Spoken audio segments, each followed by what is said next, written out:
Assalamualaikum warahmatallahi wabarakatuh. Kembali lagi bersama saya, Julia Rizky. Di sini kita akan melanjutkan pembahasan tentang struktur beton bertulang. Nah, ini seperti lanjutan dari video saya sebelumnya. Kita akan membahas tentang materi struktur beton. Oke. Nah, yang pertama ini saya akan membahas tentang balok persegi dan plat bertulang tarik saja. Kenapa disebutnya tarik saja? Oke, kita masuk ke latar belakang. Nah, beton kuat terhadap tekan dan lemah terhadap tarik. Nah, pada elemen lentur itu ada dua. Satu sisi untuk mengalami tarik, satu sisinya lagi untuk mengalami tekan. Nah, misalkan di sini untuk tekan, lalu di sininya untuk tarik gitu. Nah, oleh karena itu diperlukan tulangan baja pada daerah tarik karena akan mengalami posisi ketika mereka terlentur gitu. Nah, kemudian balok persegi bertulang tarik saja adalah balok beton bertulang menampang persegi panjang. Tulangan baja hanya dapat dipasang di daerah tarik dan umumnya digunakan untuk momen lentur positif, tidak untuk momen lentur yang negatif. Nah, untuk plat beton bertulang tarik saja itu adalah plat beton yang diberi tulangan utama hanya di sisi tarik, hanya untuk di sisi tariknya saja gitu. Umumnya digunakan pada plat satu arah. Untuk jenisnya sendiri, tulangan pada plat itu ada dua, yaitu tulangan utama untuk menahan gaya tarik akibat lentur, kemudian ada tulangan susut atau dan suhu, yaitu untuk mengontrol retak, bukan tulangan lentur. Nah, prinsip kerja balok itu sendiri yaitu beban untuk menyebabkan lenturnya, terus serat atas untuk menekannya, kemudian serat bawah untuk tariknya gitu yang akan diletakkan plat bajanya itu sendiri. Kemudian pada posisi beton itu untuk menahan gaya tekan atau momen, lalu dan diabaikan pada sisi tarik itu sendiri. Tulangan bajanya itu untuk menahan gaya tarik. Nah, untuk prinsip kerja platnya itu sendiri yaitu seperti balok lebar, bekerja seperti balok lebar, dan untuk beban meratanya itu pada titik lentur, dan satu sisi tarik itu diberi tulangan. Tulangan utama dipasang tegak lurus arah bentang utama gitu. Nah, ada beberapa aspek di sini kita lakukan perbandingan. Jika lanjut ke bahasan selanjutnya itu untuk metode analisis dan perencanaannya gitu. Ada tujuan, dasar, analisis strukturnya, perilaku balok terhadap beban, kemudian asumsi perilaku materialnya, terus kemudian metode tegangan kerja ada dua, yaitu metodenya ada dua, yaitu tegangan kerja dan metode kuat ultimate atau USD. Nah, untuk tujuannya itu sendiri ini menjamin penampang aman terhadap beban kerja, mencegah retak berlebihan dan keutuhan struktur, lalu kemudian memberikan caranya kekuatan yang memadai. Dasar analisis itu sendiri yaitu beban luar menimbulkan momen lentur pada balok, momen lentur menghasilkan tegangan tekan pada serat atas, tegangan tarik pada serat bawah. Dimensi penampang ditentukan oleh dua, yaitu satu besarnya momen, dan kedua itu kapasitas material beton dan bajanya itu sendiri. Perilaku balok terhadap beton itu ada tiga, yaitu beban kecil, yaitu beton dan baja bekerja sama. Nah, seperti contoh ini untuk beban yang kecil, gambaran grafiknya akan seperti ini, karena mereka si beton dan bajanya itu bekerja sama. Ini bagian betonnya dan ini bagian bajanya. Nah, jika untuk yang sedang itu beban tarik retak dan bajanya dominan. Nah, seperti ini untuk perilaku lentur pada beban sedang, si betonnya itu sudah sudah adanya perilaku lentur, jadi bentuknya akan seperti ini si grafiknya, dan untuk si bajanya itu sudah dominan seperti itu. Nah, untuk beban besar yaitu beton tekan non linear, baja leleh atau runtuh gitu. Nah, sini tuh si bajanya kenapa tidak digambarkan grafiknya, karena memang sudah dianggap leleh atau runtuh gitu. Ini untuk perilaku lentur dekat beban ultimate atau bisa disebut dengan beban besar gitu ya. Untuk asumsi materialnya, beton dan baja itu sama, itu bekerja elastis pada tahap awal, hubungan tegangannya juga linear. Untuk distribusinya yaitu 0 di garis netral. Di sini ya garis netral tuh yang di bagian dia tuh tidak terkena tarik atau tekan gitu. Nah, maksimumnya di serat terluar, lalu berlaku hingga batas operasional. Nah, untuk metode kerjanya itu digunakan untuk beban kerja, service load, untuk yang tegangan kerja ya, metode tegangan kerja. Nah, untuk tegangan izinnya itu sama dengan tegangan ultimate atau faktor keamanan. Nah, bentuk tarik diabaikan setelah retak, kemudian seluruh gaya tarik dipukul baja tulangan. Sedangkan untuk metode kuat ultimate itu sendiri, yaitu yang pertama berdasarkan kondisi mendekati keruntuhan, kemudian beban kerja dikalikan faktor beban, kemudian untuk kekuatan strukturnya dapat dihitung, yaitu kekuatan nominal dikali faktor reduksi. Nah, lalu kemudian pendekatannya lebih realistis dan lebih aman. Nah, selanjutnya ada anggapan-anggapan atau asumsi dalam perencanaan beton. Bisa saya bacakan, yaitu yang pertama itu ada penampang balok diasumsikan tetap datar sebelum dan sesudah mengalami lentur. Pada tingkat beban rendah hingga sedang, tegangan beton berbanding lurus dengan regangannya, gitu ya. Distribusi regangan sepanjang tinggi penampang dianggap linear sesuai dengan prinsip Bernoulli. Kemudian kapasitas lentur penampang terutama ditentukan oleh jarak efektif atau D di bagian sini seperti di gambar. Ini adalah jarak efektif antara beton dan baja. Kemudian bentuk daerah tarik dan tebal selimut beton tidak memberikan pengaruh signifikan terhadap kapasitas lenturnya. Ini untuk di daerah sini. Kemudian mendekati kondisi ultimate, perilaku beton menjadi non-linear. Di garis bawahi ya. Kuat tarik beton diabaikan sehingga seluruh daya tarik dianggap dipikul oleh tulangan baja. Nah, kemudian ada regangan baja dianggap sama dengan regangan beton pada posisi yang bersesuaian gitu. Dia harus pokoknya kayak harus efektif posisinya gitu. Kemudian ada hubungan tegangan baja. Nah, ini ada rumusnya, yaitu kalau misalkan sebelum leleh, yaitu Fs sama dengan IS dikali ini. Kemudian setelah lelehnya itu Fs sama dengan Fy. Ini ya. Regangan tekan maksimum beton pada kondisi ultimate diasumsikan sebesar 0,003. Ini ya, seperti di gambar ini. Kemudian letak antara beton dan baja dianggap sempurna sehingga tidak terjadinya slip gitu. Oke, selanjutnya kita masuk ke kuat lentur balok persegi. Yang pertama itu ada distribusi tegangan yang tadi kita bahas. Kemudian ada konsep lentur ultimate itu sendiri, ketentuan standar sesuai dengan SNI T16199103 dan adanya penyederhanaan distribusi tegangan. Untuk distribusi tegangan beton tekan pada balok mengikuti kurva tegangan beton tekan.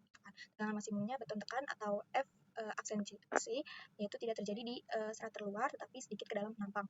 Balok dikatakan bertulang seimbang jika yang pertama itu regangan beton tekan maksimum mencapai 0,003 dan baja tulangan tarik mencapai tegangan leleh atau Fy. Kemudian kondisi ini merupakan keadaan khusus yang menunjukkan keseimbangan antara beton dan baja. Nah, lanjut ke konsep momen lentur ultimate, yaitu kuat lentur ultimate adalah kemampuan maksimum balok menahan momen lentur tepat saat terjadi keruntuhan. Momen ultimate mencerminkan kapasitas struktur, bukan kondisi layanan pada kondisi ini. Gaya tekan beton dipresentasikan oleh resultan gaya tekan, itu ND. Gaya tarik tulangan dipresentasikan oleh resultan gaya tarik T. Kedua gaya tersebut yaitu ada tiga, yaitu memiliki besar yang sama, bekerja berlawan arah, terpisah jauh-ulangan momen sehingga membentuk couple mempertahankan. Untuk ketentuannya seperti ini, nilai beta 1 itu 0,5 untuk beton dengan F aksensi kurang dari 30 MPa.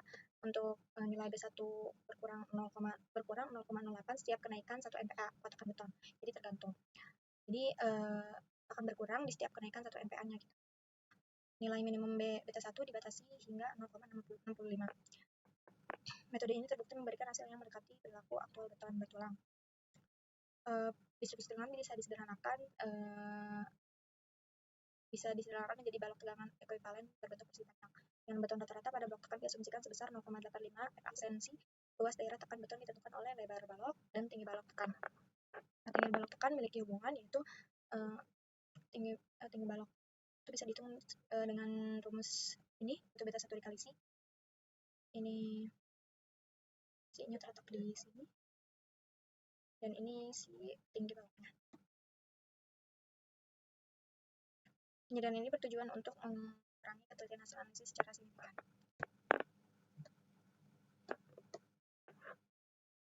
Masuk ke penampang balok bertulang. Jika yang belum tahu penampang balok bertulang itu adalah potongan lintang balok beton bertulang yang menunjukkan dimensi balok, kotak tulangan baja, dan selimut beton. Nah, penampang ini menggambarkan mekanisme kerja balok dalam menahan beban lentur di mana beton besi menahan gaya tekan dan tulangan baja menahan gaya tarik sehingga menjadi dasar dalam analisis dan perencanaan struktur beton bertulang. Komponen utama penampang yaitu beton, tulangan baja, dan selimut beton. Bagian penampang balok yaitu adanya lebar balok, tinggi total balok, dan jarak efektif dan jarak efektif. Jarak dari efektif ini adalah jarak dari serat tekan terluar ke pusat tulang tarik. Untuk jenis penampang balok tuar tulang ini ada 3, ada kondisi keseimbangan perilaku keseimbangan, gaya horizontal di mana gaya tekan beton sama dengan gaya tarik tulangan. Itu sigma H sama dengan 0. Laju tulangan tarik mencapai regangan lele bersama dengan beton mencapai regangan maksimum sebesar 0,03. Kunci ini menjadi batas pemisah antara penampang bertulang dan bertulangan lebih. Penampang bertulang seimbang. Jenisnya itu sendiri ada 3 jenis, yaitu penampang bertulang seimbang, kedua penampang bertulang lebih atau over-ray porch, dan yang ketiga penampang bertulangan kurang, yaitu under-ray porch. Gambarannya seperti ini. Ini untuk yang seimbang, dan jika ini yang kurang, dan ini penulangan yang lebih.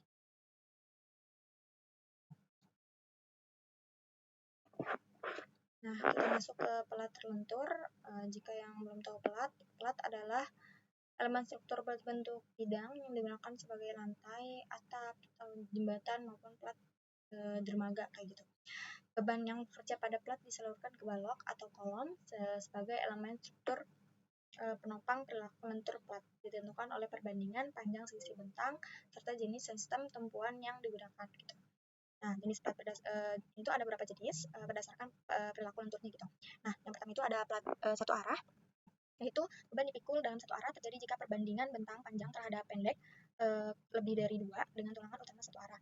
Ini ya, contohnya ini plat satu arah. Nah, kemudian plat dua arah yaitu beban dipikul dalam dua arah terjadi jika perbandingan bentang panjang terhadap pendek kurang dari 2 juga.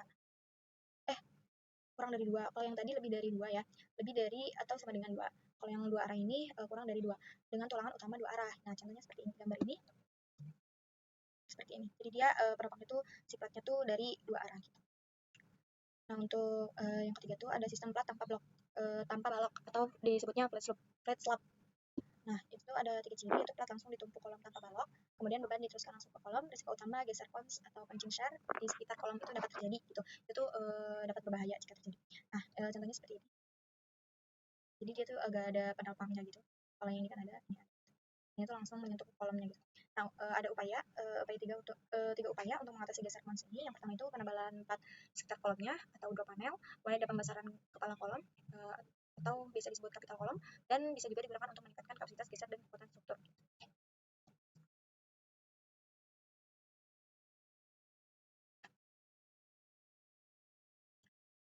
Nah, kita lanjut ke kuat perlu dan kuat rencana ya. Ini dari tadi materi yang telah dijelaskan, kita tuh ada perhitungan untuk kuat perlu dan kuat rencana untuk memakai si kolom atau balok itu sendiri. Dalam proses perancangan terhadap lentur harus dipenuhi dengan cara apa? Yaitu dengan cara perhitungan ini dapat diketahui rumus. Ada 2 rumus ini, yaitu M ultimate sama dengan 1,2 momen akibat beban itu sendiri ya, ditambah 1,6 ml itu momen akibat beban hidup. Ini ada penjelasannya. Nah, faktor reduksi ini kuat lentur itu harus lebih dari si beban ultimate itu sendiri. Untuk rasio tulangan itu harus berkondisi balance atau seimbang terjadi apabila rasio tulangan terpasang. Itu ya kayak gini.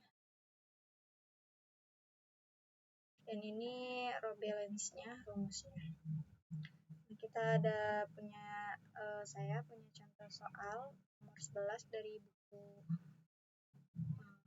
dasar-dasar perencanaan beton bertulang berdasarkan SNI.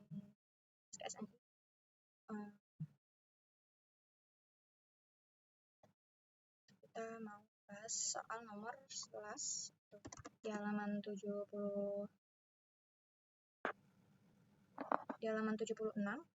yang ini, contoh perhitungan 5.1 nomor 11 itu sebuah lantai menurut gambar 4.11 yang ini. Nah, untuk mutu betonnya itu F aksensi sama dengan 15 MPa atau setara dengan 150 kg per cm persegi. Untuk mutu bajanya itu Fy sama dengan 240 MPa setara dengan 2400 kg per cm persegi.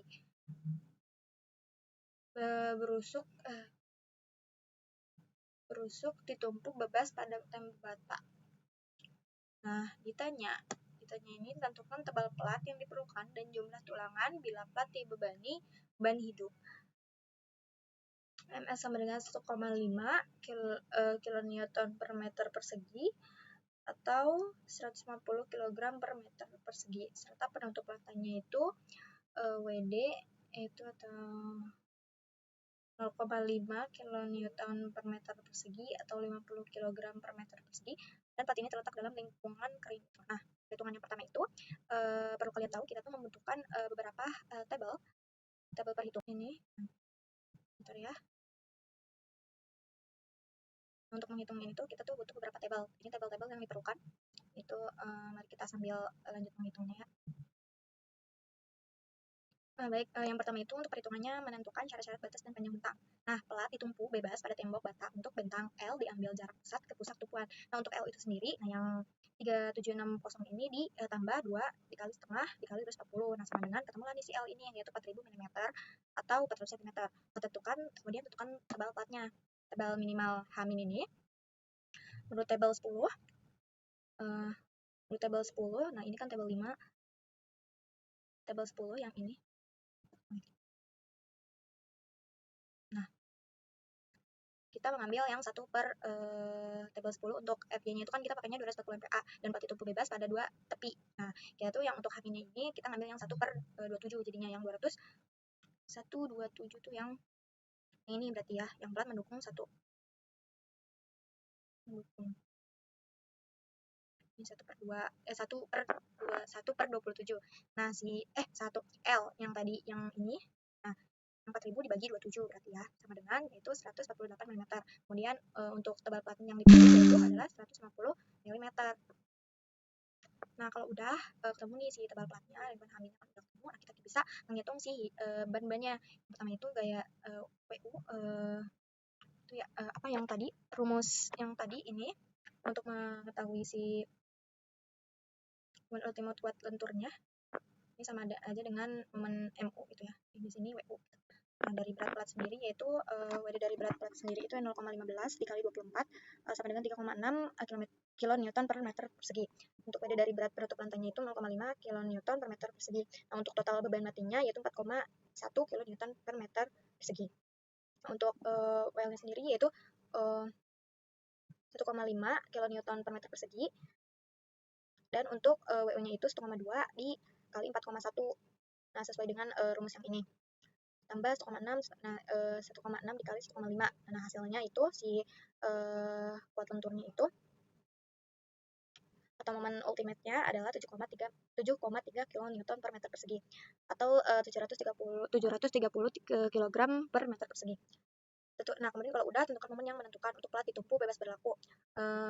Momen ultimate-nya itu 1 per 8 WU dikali L pangkat 2, itu 1 per 8 dikali 7,3. Si WU-nya kan tadi 7,3, kemudian dikali si L-nya ini 4,0. Dipangkatkan 2 jika jumlah dalam 14,6 kilonewton meter atau 1460 kg meter. Nah, itu jika terduga didapatkan sesuai dengan tabel 12, yaitu dari sini kita dapatnya itu 1 per 24 dikali W ultimate dikali L pangkat 2 yaitu 4,9 kN meter atau 460 kg meter. Nah, untuk selanjutnya hitung tulangan.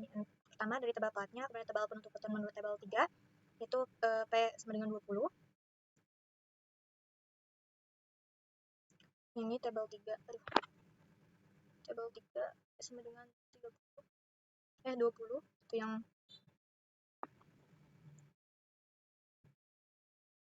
ini ya. Ukuran diameter tulangan itu yaitu 12 mm. Untuk tinggi efektifnya itu rumusnya H dikurang P dikurang setengah diameter P itu. Nah, itu 150 dikurang 20 dikali setengah kali 12 yaitu 124 mm untuk tinggi efektifnya itu sendiri. Nah, untuk momen lapangannya itu momen ultimate yang tadi sudah dihitung ini 14,6 kN meter itu dibagi oleh D dikali D pangkat 2 yaitu D-nya itu 1,0, kemudian 0, dikali D-nya itu 0,124 dipangkatkan 2 yaitu dapatlah 950 kN per meter persegi. Nah, untuk rho-nya ini diinterpolasikan dari sebuah tabel ya, didapatlah 0,0552 itu. Untuk rho-nya itu 0,058, lihat di tabel 7. Di tabel 7 itu sendiri yang ini ya, yang ini 0,0058. Untuk rho max-nya, rho maksimalnya itu pada tabel 8 yaitu didapatnya 0,242 gitu, untuk MPa 240. Nah, untuk rho kan tadi syaratnya itu rho kurang dari rho min, sehingga rumusnya akan seperti ini, dan hasilnya yaitu 719 mm persegi atau 7,2 cm persegi. Nah, sesuai dengan SKSNI T15-1991-03 pasal 3.16.12 dalam arah tegak lurus terhadap tulangan utama harus disediakan tulangan pembagi demi tegangan susut dan suhu. Untuk FY 240 MPa yaitu ada AS-nya 0,25 P dikali H dibagi 100, dan untuk MPa 400 itu yaitu ada di 0,18 dikali B kali H dibagi 100. Nah, untuk tulangan pembagi di lapangannya yaitu kita memakai yang 0,25 ini yang 240 MPa. Nah, jadilah ketika sudah dihitung 0,25 dikali 1000 dikali 150 dibagi 100 yaitu 375 mm persegi atau setara dengan 3,7 cm persegi. Nah, untuk lebar maksimal jaringan dari tulangan pembagi ini adalah 5 kali tebal plat atau 500 mm. Nah, untuk menjepit terguganya yang tadi sudah dihitung yaitu MU atau momen ultimate-nya 4 dibagi oleh BD dipangkatkan 2 yaitu 4,9 dibagi 1,0 dikali 0,124 pangkat 2 sama dengan 319 kN per meter persegi. Nah, untuk menurut table yang diinterpolasikan, rho itu 0,0017. Untuk si kelasnya itu sendiri ya, itu menjadi 211 mm persegi atau 2, cm persegi. Nah, untuk momen jepit tak terduga, rho min tidak perlu diperiksa. Kenapa? Karena tulangan pembagi untuk momen jepit tak terduga pun tidak perlu ditentukan, karena berkaitan dengan orang dapat berjalan pada jaringan bagian atas. Disarankan menggunakan lebar jari maksimalnya 250 mm.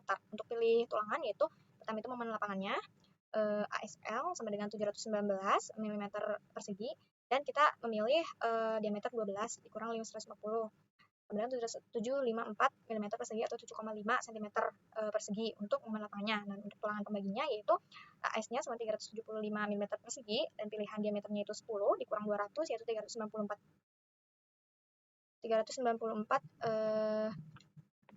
mm persegi atau 3,9 cm persegi. Untuk momen jepit terduganya itu 211 mm persegi tadi, dan pilih diameter ini adalah 8 kurang 225 yaitu sama dengan 233 mm persegi. Untuk tulangan pembaginya itu pilihan kita memilih pilihan praktis yaitu dengan diameter 8 dikurang 250 yaitu 201 mm 2 mm persegi atau 2 cm persegi. Untuk periksa lebar retaknya itu untuk FY 240 MPa itu tidak merupakan pemeriksaan lebar retak dan bisa langsung digambarkan tulangannya seperti ini, yaitu menyatakan lokasi dan panjang tulangan yang dipasang dari contoh lantai yang dihitung. Untuk P12 gambar 4.12 ini adalah contoh gambar tulangan lantai yang telah dihitung yang tadi. Nah, ini letaknya di sini, kemudian ini di sini. Nah, panjang dan letak batang tulangan utama bagian atas dan bawah. Nah, ini yang tadi dihitung, ini yang diameter 8, ini yang diameter 12, dan ini yang 10. Nah, mungkin sekian penjelasan dari saya. Kurang lebihnya mohon maaf.